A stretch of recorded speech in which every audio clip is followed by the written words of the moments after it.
مفضل کہتا ہے کہ میں نے چھٹے امام کے قدم چوم کے کہا مولا میں نے 19 حج پیدل کیے ہیں، اللہ کے گھر کی زیارت پہ گیا ہوں، کسی سواری پہ بیٹھ کے نہیں، مسلسل 19 حج تکلیفیں سہ کے، سختیاں برداشت کر کے، راتوں کو جنگلوں کے خوف میں پیدل چل چل کے 19 مرتبہ اللہ کے گھر کی زیارت کی ہے، خانہ کعبہ کا حاجی بناؤں، میرے ثواب کی مقدار کیا ہے، مجھے کتنا ثواب ملا ہے؟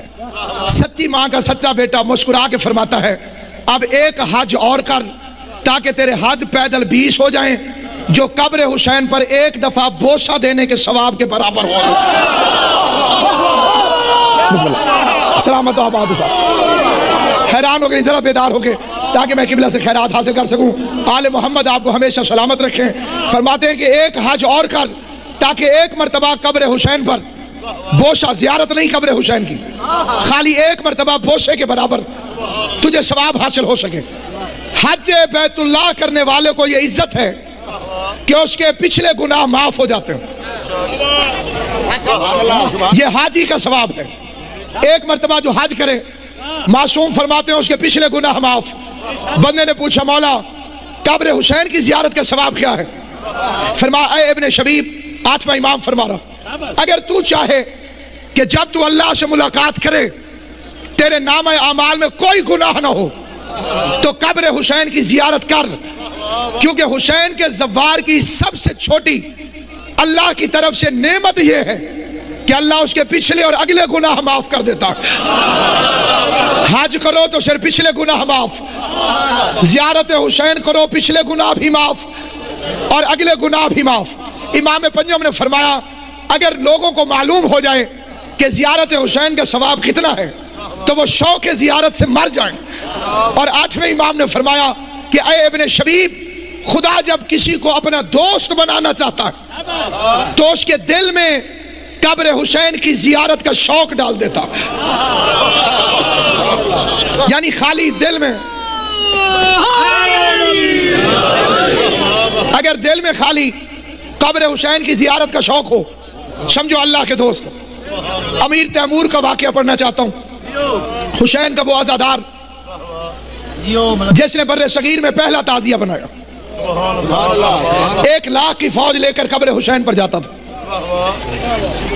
جس سال اس کی موت واقعہ ہوئی تھی اس سال سے 1 سال پہلے مظلوم کربلا نے حالت بیداری میں فرمایا تیمور تو اگلے سال کربلا نہ آنا، اس کا مولا میں نہ آیا تو مر جاؤں گا۔ امام نے فرمایا تو ملاقات کا شوقین ہے، اگلے سال تو نہ آنا، تو تعزیہ بنا، قبر حسین کی شبیہ بنا، میں امام ہو کے وعدہ کرتا ہوں میں خود چل کے تیرے پاس آ جاؤں۔ سلامت و آباد و شاد رہے، آل محمد آپ کو آباد و شاد رکھے، جناب سید آپ کو سلامت۔ تو تعزیہ بنا، تو قبر حسین کی شبیہ بنا، میں امام ہو کے وعدہ کرتا ہوں اگلے سال میں خود تیرے پاس چل کے آؤں گا۔ اسی لیے تعزیے کو دشمنان آل محمد کہتے ہیں تیموری بدعتیں، کیونکہ اسے امام نے حکم دیا تھا کہ تو تعزیہ بنا، تو قبر حسین کی شبیہ بنا۔ سامعین گرامی قدر، اس کو امام حسین سے محبت کیسے ہوئی؟ کتاب کا نام ہے تاریخ فرشتہ، لکھنے والا ہے محمد ابن قاسم فرشتہ، مذہب شیعہ سے نہیں اہل سنت سے ہے، بہت بڑا مورخ ہے، 7 جلدوں میں اس نے تاریخ ہندوستان لکھی۔ اس میں لکھتا ہے کہ ہندوستان کے بادشاہ امیر تیمور کو ایک ایسی جڑی بوٹی کی ضرورت پیش آئی جس سے اس کے لیے دوا بننا تھی، وہ سرزمین عراق سے ملتی تھی۔ اس نے اسے لینے کے لیے اپنے خاص وزیر کو روانہ کیا، 2 مہینے کا عرصہ گزر گیا اور 2 مہینے تک وزیر واپس نہیں آیا۔ تیمور کے 4 نجومی تھے جنہیں 4 کونوں میں بٹھا کر یہ اپنا حساب کرواتا تھا، انہی کے فیصلے پہ لشکر بھیجتا تھا، انہی کے فیصلے پہ جنگ کرتا تھا، انہی کے فیصلے پہ صلح کرتا تھا۔ چاروں کونوں میں بٹھا کر بڑے لمبے مضمون کو اس عظیم ترین اجتماع اور امام حسین کے ذکر میں مختصر کر کے ایک پیغام کی صورت میں آپ کی خدمت میں پیش کرنا چاہتا ہوں۔ 4 نجومی 4 کونوں میں بیٹھے، اسے سوال کیا کہ بتاؤ نجومی کہاں ہے، وہ وزیر کہاں ہے؟ 4 نجومیوں نے متفقہ جواب دیا، انا للہ و انا الیہ راجعون۔ وزیر مر گیا، اس نے نجومیوں کی بات پہ یقین کیا۔ 1 مہینے کے بعد وہ وزیر صحیح سلامت واپس آ گیا، جس کے لیے 4 نجومیوں نے کہا تھا کہ مر گیا۔ بادشاہ نے پہلا حکم دیا ان کی گردنیں اڑاؤ، انہیں زندہ رہنے کا حق نہیں۔ کیوں؟ اس لیے کہ ان کے کہنے پہ میں ہر کام کرتا ہوں، انہوں نے تو مجھے غلط اطلاع دی، آئندہ بھی مجھے مروا دیں گے۔ یہ کہتے تھے وزیر مر گیا اور وزیر زندہ واپس آ گیا۔ سامعین گرامی، نہایت مختصر کر کے یہ فکر عرض کرتا ہوں، چاروں نجومیوں کی گردنیں جھکی ہوئی تھیں، جلاد تلوار تول کے کھڑا تھا۔ جب ایک نجومی کی آواز آئی، بادشاہ تو نے مارنا ہے، ہم نے مرنا ہے، بے شک قتل کر، زندگی کی بھیک نہیں مانگتا ہوں، لیکن آخری حسرت پوری کرواؤ، مارنے سے پہلے وزیر ملواؤ، ہم وزیر سے ملنا چاہتے ہیں۔ جس جس کے دل میں زیارت قبر حسین کا شوق جوان ہے، میں اس کی خدمت میں فکرہ پڑھنا چاہتا ہوں، ہمیں ایک مرتبہ وزیر سے ملوا، ہم آخری حسرت لے کے جانا نہیں چاہتے۔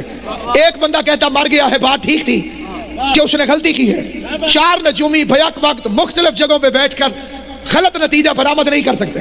ہماری حسرت ہمارے سینے سے ختم کرواؤ۔ ہمارے مرنے سے پہلے ایک مرتبہ وزیر ملا، وزیر نجومیوں کے سامنے آیا، موت اور حیات کے درمیانی مقام پر کھڑے نجومی نے روتے ہوئے اس سے پوچھا یہ میرا آخری سوال ہے، تو پوری ذمہ داری سے جواب دے تاکہ میں مطمئن ہو کے مر جاؤں۔ کہا پوچھ۔ اس نے کہا 1 مہینہ پہلے جمعرات کے دن مغرب کے وقت تو کہاں تھا؟ جس وقت ہم حساب لگا رہے تھے کہ تو مر گیا ہے، وہ جمعرات کا دن تھا، وہ مغرب کا وقت تھا، وہ 1 مہینے پہلے کی تاریخ تھی، تو کہاں تھا؟ تھوڑی دیر سوچنے کے بعد وزیر کہتا ہے قبر حسین پر۔ نجومی دے کے کہتے بادشاہ ہمیں چھوڑ دے، ہم نے غلط نہیں کہا تھا۔ اس نے کہا تم کہتے تھے مر گیا، یہ کہتا ہے میں کسی قبر حسین پہ تھا۔ قرآن مجید کی عزت کی قسم سنی عالم لکھتا ہے، نجومی دے کے کہتے بادشاہ ہمارا حساب بتا رہا تھا کہ وزیر بہشت میں ہے۔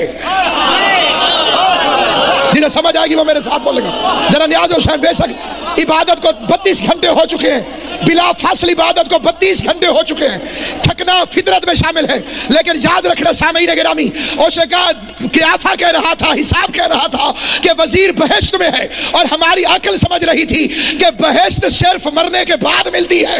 ہمیں پتہ نہیں تھا کہ زمین پر بھی ایک بادشاہ ہے جس نے فرش کو عرش بنا دیا۔